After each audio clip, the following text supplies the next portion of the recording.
Guys, tingnan nyo tong niluto kong manok. Kung gaano kalambot to. Tingnan mo ha.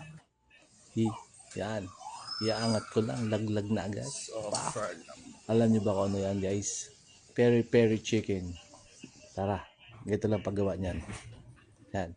Lalagyan lang natin yan ng cayenne. And next is pamintang buo.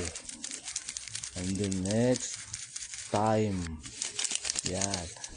Sunod ay ang ating asin. Yan, mga isang kutsara asin lang yan guys.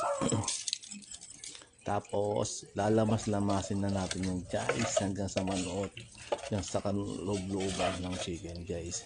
Kailangan maganda paglamas dyan guys para masarap. Magandang lamas, masarap. Yan guys, tapos lalagyan na natin ng ating garlic. Itataob lang natin yan.